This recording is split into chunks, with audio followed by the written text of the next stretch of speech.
Hello, welcome to my YouTube channel.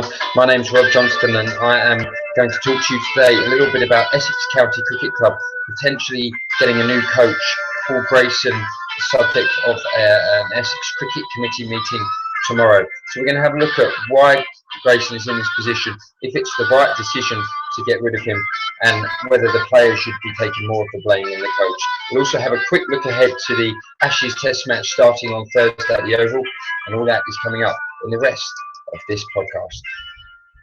So yes, Essex are, I understand, having a cricket committee meeting tomorrow to discuss the future of the club on the pitch, and I understand that Paul Grayson's future as head coach will come up. Grayson has been in charge of Essex for 9 years now, and many people would argue that under his tenure, Essex haven't won as many competitions as perhaps they should have done.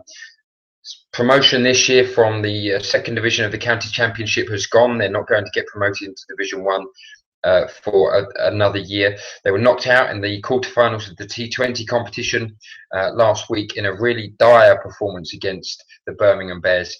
And although they've got a decent chance to progress in the One Day Cup with a game against Sussex on Wednesday, it really does look as if the cricket committee, who has they've got a new chief in Ronnie Irani, a big Essex stalwart, it looks as if time is running out for Grayson.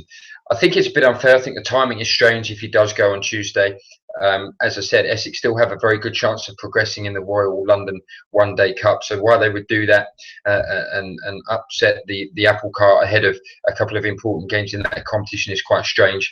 Yes, the performances haven't been good enough, but in terms of Grayson's work, I'm not sure what more he can do. They've got a lot of senior players at Essex, the likes of Ravi Bopara, Jesse Ryder, Ryan Ten-Doeschate, James Foster, Graham Napier. These players haven't been performing as well as they should have done this year. It's absolutely an obvious statement of fact. I think between those players that I've named, there's only 2 first-class centuries between them this season, which is a really poor, shocking return.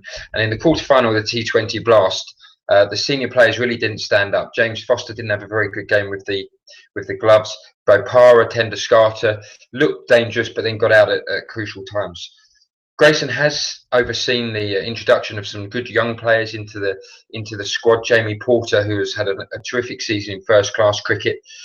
Tom Wesley has really flowered under the tutelage of Grayson. So I think it's a bit harsh on Grayson. I think the players need to take a lot of responsibility.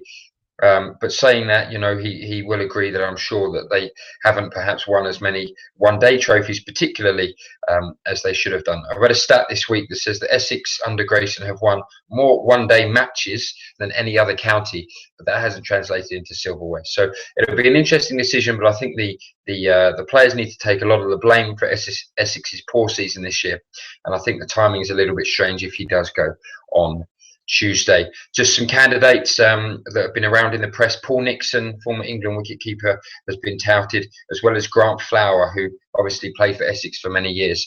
Two names in the frame. So as I said, we'll have a quick look ahead to England playing their 5th Ashes Test match starting on Thursday at the Oval. 3-1 up in the series. Obviously the Ashes have been regained from the Australians, but I think for anyone who was in Australia, as I was last winter when England was stuffed 5-0, and some of those players who will be playing on Thursday were there too. The abuse that they were getting from the Aussie crowds and the Aussie players, I'm sure will give them enough motivation to make sure they really do a proper job on the Australians and win 4-1. So I think it's going to be a good test match, and England will be very motivated to finish the series in style. From me this week, you can read in the Essex Inquirer newspaper on Thursday morning my thoughts on Essex's week, their quarter-final performance in the NatWest T20 Blast. Watch out for my Cricket World preview of the 5th Ashes Test match, which would also be going live on Wednesday at some point. And please come back to my YouTube channel throughout this week for some regular reviews of the day's play of the Test match from the Oval. But in the meantime, it's going to be an interesting couple of days for Essex. We'll see what happens there, and we'll look ahead to an excellent Test match at the Oval starting on Thursday. Bye for now.